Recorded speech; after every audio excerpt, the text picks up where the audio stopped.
Well, on this Sunday morning, after a wild weather week, it is time to bring in a pretty probably tired Willie Hallihan, along with other members of Salisbury Winter Sports Association who must be tired because we had 3 seasons in about 4 days last week during the incredible Junior Nationals.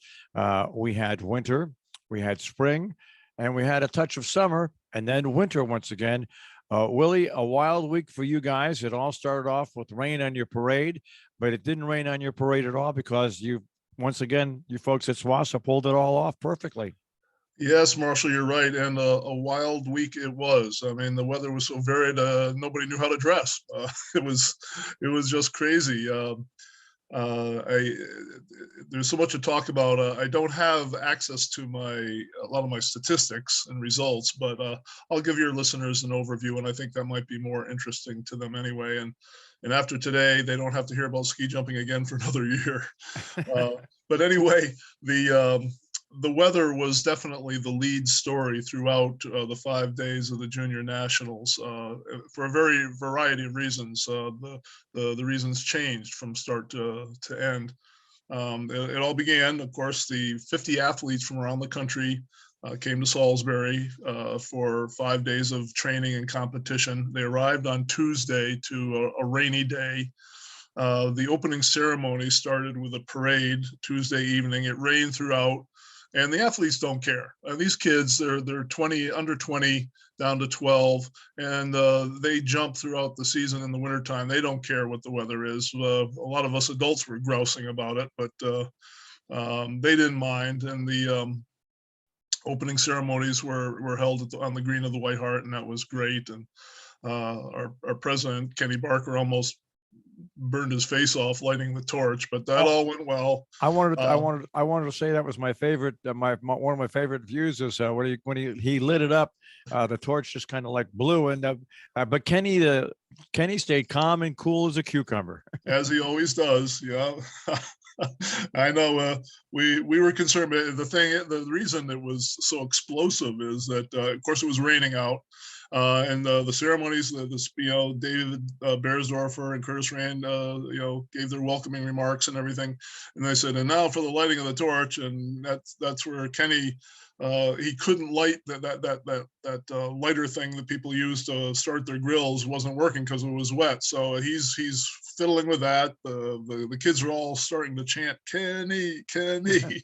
And when he finally got it lit, the propane had been accumulating out there, and it just exploded. But anyway, he's fine, cool as a cucumber, as you say, and all went well. But then the next day, Wednesday, the kids couldn't do anything because that's when summer set in for the day. Although they had something else that they could do, and this was very cool. When you host the Junior Nationals, there are certain requirements that you have to fulfill, not just the athletics part, but you have to give the kids an experience, something that reflects the part of the world they've traveled to. It could be a museum, it could be all kinds of things that you expose them to. Well, when they come to Salisbury, they get to do a skid course at Lime Rock Park. I mean, for an under 20-year-old, there could be nothing cooler than that. And that's what they did on Wednesday. And thanks to Lime Rock Park for that experience. But again, no jumping, no cross-country skiing on Wednesday. On Thursday, when they should have been jumping and training, it took the whole day, all the daylight hours of Thursday for the guys and gals to get the hill ready. Mohawk ski area wasn't a problem. That's where the cross-country ski course was because they make so much snow over there. The snow conditions weren't an issue as they are in Salisbury. But all day Thursday, the folks groomed the hill. They had to retreat the in run, so no jumping took place until the evening hours, and then a whole bunch of jumping took place there. They went well into the night. We had and there's so many people, there's so many moving parts, human moving parts when it comes to an event like this. And just one of them was the Salisbury ambulance. You have to have ambulance coverage on site when you're ski jumping for obvious reasons.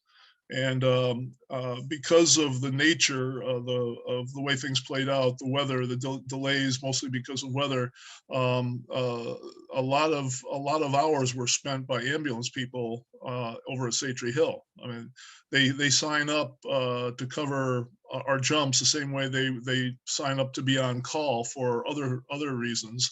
And some of those they got delayed, so some were staying 2, 3 hours, 4 hours longer than they had signed up for, but they all did it with grace and good spirits.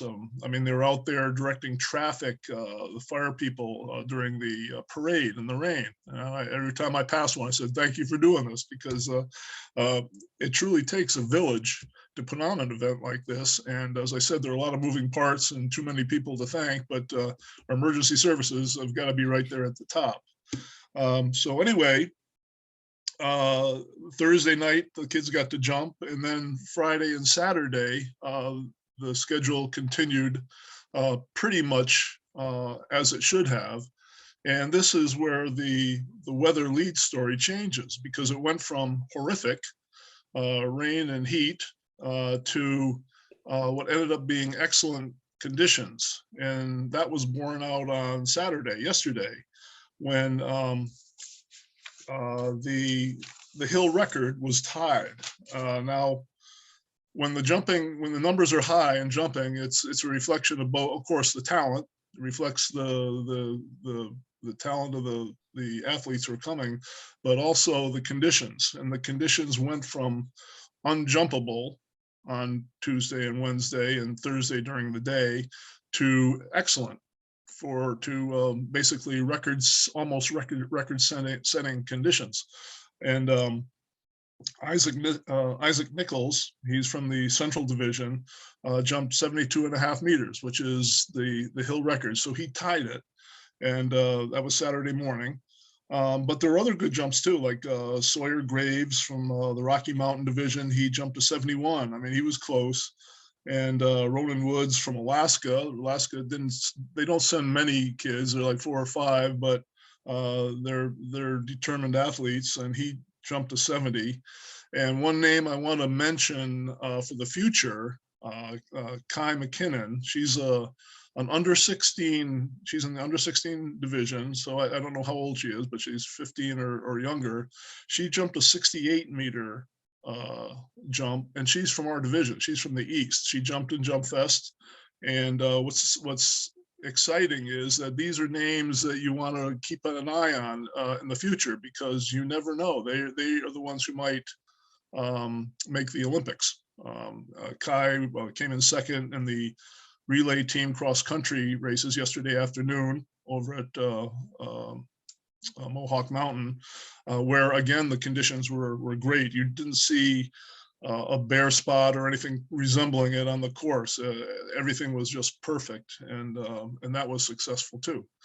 So anyway, in the course of the 5 days, the weather story went from just virtually tragic to celebratory. And I didn't make it to the closing ceremonies or the banquet last night, but I can tell you, I just know from 5 years ago that there was probably an extra element of celebration last night, because not only were the ceremonies over and the kids were celebrating their success, but they were celebrating the fact that they could participate at all. Because 5 years ago, it's almost uncanny that the exact same conditions played out. 5 years ago on the Wednesday, there was a downpour. We had multiple inches of rain on a 60-degree day. And these kids who've traveled, except for the East, many of them flew with their families at no small cost to come here. And it was looking then, as in this year, that, geez, we might not even be able to put our skis on after all this, the money spent and everything. And then at the 11th hour, the elements changed, and through Herculean human effort, they were able to pull it off. So I'm sure, I guarantee, there was an extra element of celebration last night, just to mark all that transpired. So and one other thing that I'm not going to go through the whole list because it's a lengthy one, to contrast the JNs with Jump Fest. Jump Fest is a fundraiser for SWASA. It's a major fundraiser. We use the proceeds from that to fund a lot of our programs to make hill improvements and so on. And we have a lot of business sponsors as well as individuals who help support us. The Junior Nationals is not a fundraiser. It's a money pit is what it actually is. It takes a lot of money to pull off the Junior Nationals, and we rely more heavily than in Jump Fest on business sponsors. And I absolutely need to just mention the lead sponsors for the JNs, because they gave a lot of money and services to pull this off. And the platinum sponsors were US Nordic and also Harrington's. The premier gold sponsors were Salisbury Bank, HKD Snowmakers, Harney and Sons Tea, and also Elise Harney Real Estate. And the gold sponsors were Misa's Pizza Restaurant, Lamb Kiefer's Land Surveyors, and the White Hart Inn. And the silver sponsors were the Interlaken Inn and Lime Rock Park. And then there were a whole bunch of other business sponsors oh, what the heck? I'm going to read them off. They deserve to be recognized. The bronze sponsors were Amulet Consulting, the Boathouse Restaurant, Litchfield Savings Bank, Lindell Fuels, the Nick and Leslie Moore family, More and More Printing, Mountainside, National Iron Bank, Premier Construction, Smith Watson and Company, and the last grouping is Allendale Corporation, Assured Partners, Jerry and Mary Ellen Baldwin, their family, Canaan Exchange Club, Mark Capisulatro, Gear Village, Salisbury General Store, Salisbury Wines, Sharon Package Store, Sharon Auto Body, and Stadium Systems.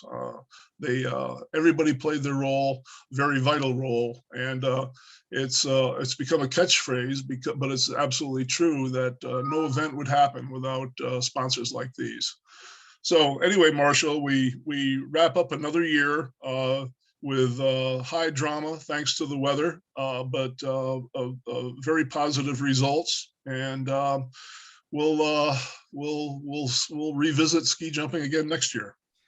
It's amazing, though, the amount of work that has to go into this, and especially in years like this. And I always say it, your volunteers, you're out there in the worst of weather, when it's raining, wet and cold, and all of a sudden there's snow and then there's no snow. And then you're still out there in the best of weather when it's cold and you have to make snow and you have to re-snow the hill. So there's no easy time for your volunteers out there. And it's amazing what you managed to do. Yeah, and what I failed to mention or forgot to mention was not only do we deal with the rain and the heat, but then we had a blizzard come in, a small blizzard. But in ski jumping, you have to deal with that snow. You have to remove it from the landing hill. So it seemed like every weather adversity that could be slung our way happened. But the guys, they stayed up most of Wednesday night, all night long to deal with re-grooming and everything, and the whole next day on Thursday. And it was incredible what they're willing to endure to make sure that the whole event was a success. So God bless them all. All right. Well, get some rest this weekend, Willie, and we'll speak to you next weekend when once again I will have Sporting a Cause return. Okay, Marshall. Thank you so much. Thanks for all the support, all of the public service announcements you make all year long, of course, but especially for Jump Fest and the Junior Nationals. Thank you. All right. Have a restful weekend, and we'll speak to you next week, Willie. Okay, Marshall. Thank you.